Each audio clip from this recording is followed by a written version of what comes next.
Welcome back, everybody, to the Discipline the Gens pod. I'm your host, Matty Betts. I'm here with Trevor and Gino Bet Openly, and we had a hell of a weekend. I had a blast in the UFC. Gino and Trevor continue to crush it in plays, and we're ready to give you guys some fire for today. How we feeling today, boys? Good, dude. I was tight day. I only have the Algo. I'm giving out both the plays the Algo has right now for free. There'll be about 10 more later, but I'm having trouble finding value today.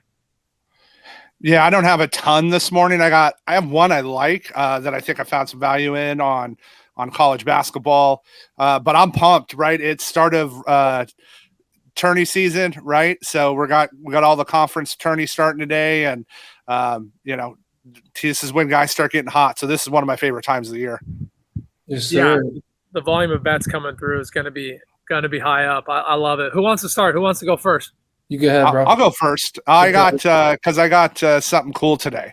So we're going to go with Florida Gulf Coast money line. Now, why are we rocking Florida Gulf Coast at plus 128? Value. So here's the deal. Who they playing? They're playing Queens. So right.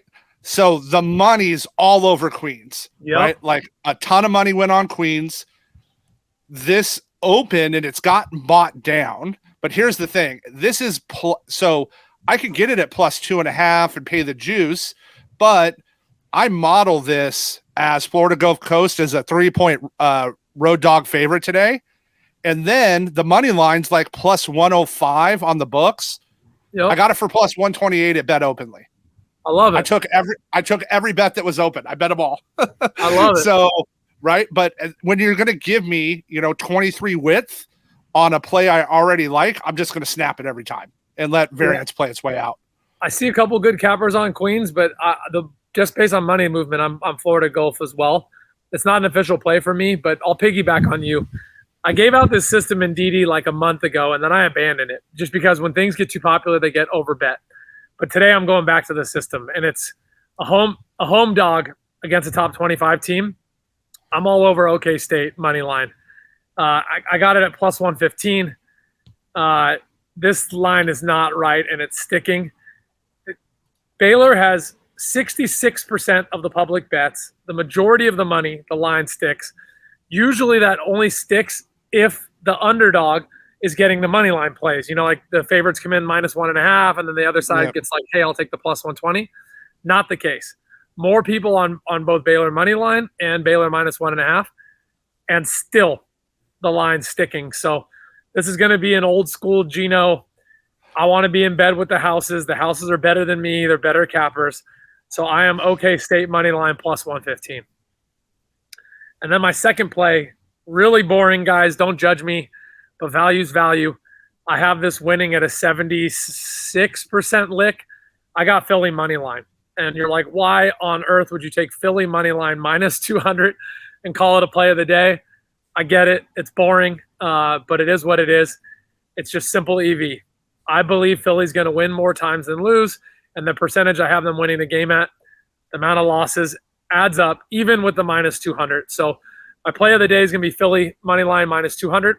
And my dog of the day is going to be OK State. And that's all I got today. And then I got one more hockey that kind of jumped out at me right before the show. I thought I was only going to have one too. But Nathan McKinnon of Colorado, they're playing Vegas today. Vegas is the number one team against power play points allowed in the league. They just don't give up power play points. And again, found some value here. We got it minus 122. At FanDuel, it was minus 130 and up at a bunch of other books, and he's hit this at minus 10. The implied odds of this at his hit rate should be like minus 900, but you can't get any action at minus 900, so the books drop it down to try to get that action. So I got those two for today as well. I like it. So we're going 4 plays. I don't have any official plays, but I'm going to give out a few dogs in the UFC that I'm looking at for this weekend. Please. And I think everybody should kind of just monitor the way the odds move. First one is our boy, Derek Brunson. He opened as a plus 180 dog. He's up to plus 195 on DraftKings right now. I believe that number is going to hit over 200. So he's going to be over a 2-1 dog by Saturday. Where's he fighting? He's fighting, I think is that Vegas, Trevor? Yeah, that's Vegas. This is the John Jones fight this weekend. It's the John Jones card, yeah. So it's in Vegas.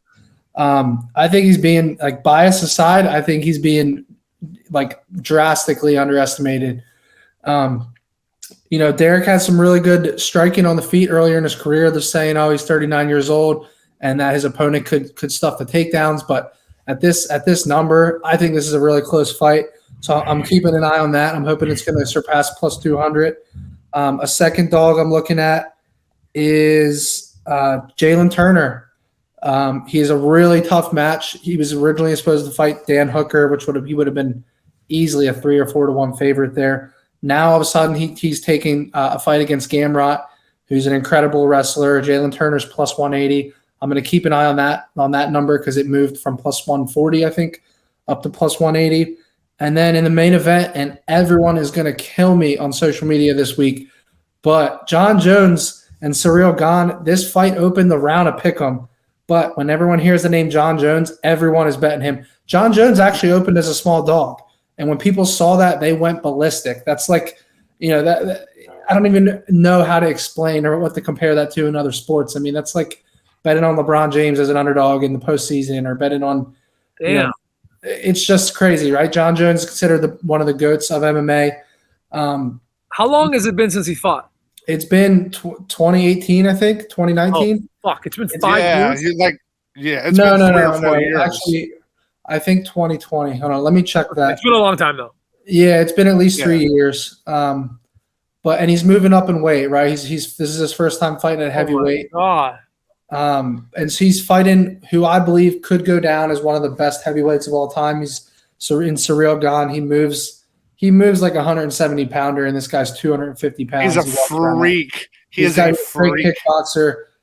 If John Jones doesn't get this fight to the ground, he's not winning this fight. I don't care what anybody says. Right now, Ciryl Gane's at plus 140 on DraftKings. He opened at probably minus 110, minus 120. So obviously everyone is all over John Jones. Everyone always says you never bet against the GOAT. So it's just one of those. So again, those 3 dogs I'm going to keep an eye out on. No official plays right now. I am leaning heavily towards the over of 4.5 rounds in the main event. John Jones has not finished anybody recently. Ciryl Gane took Tai Tuivasa's heaviest shot and got right back up. Both these guys are extremely durable. I think it'll be a chess match on the feet. And I really like that over 4.5 rounds at minus 140 right now. I'm going to hold off on making it a play because I'm just praying it doesn't go in the opposite direction, but I'm hoping to get that at like minus 120 closer to Saturday. But I'm actually a little nervous that it goes in the opposite direction. So I'm going to gamble a little bit, just waiting on that. But that over 4.5 rounds, I'm really liking. That's interesting. Yeah, I grabbed Gane when it moved to plus 120. I'm like, I didn't think it would go higher. I can't believe the money. And I keep watching it go up. When it hit 120, I'm like, I got to take it. I can't. I mean, I've had it sit there for weeks, right? And it moved there. Again, just a value play with a guy that hasn't fought in years. Yeah. Dude, this would have been a great ARB opportunity. A lot of people got John Jones at like plus 120, plus 130 a month ago. And he's already minus 165. And I think Gane's going to be like plus 160 or 70 by Saturday, which is crazy to think. That is wild. So we'll see how it plays out. But no official plays right now. I want to give out Maddie a shout out, right? He got another big dog win for us on Saturday night, right? We're all bummed Spawn didn't get to go because we were hoping to go 2 for 2, but Maddie again with the round and the win, that was great. So that was fun. Yeah, that Jordan Levitt prop was 17-1. When I put it out as in a play, it dropped to 12-1, and of course it hit. And it saved my night because I got killed in the co-main event with Andre Muniz, and I still ended up almost 5 units. So I'm up 13, 14 units in 2 weeks in UFC. So I'm starting to get on a heater. This card's going to be a pivotal week. Like, I like so much already. It scares me. It's like last week. I liked so much. I love Derek Brunson. I'm leaning towards Ciryl Gane at plus money. Our boy DB is going to come through for us for sure. Bro, I'm biased. Like, I'm going to bet DB no matter what. Like, it's just the reality of it. So I'll make that perfectly clear to people.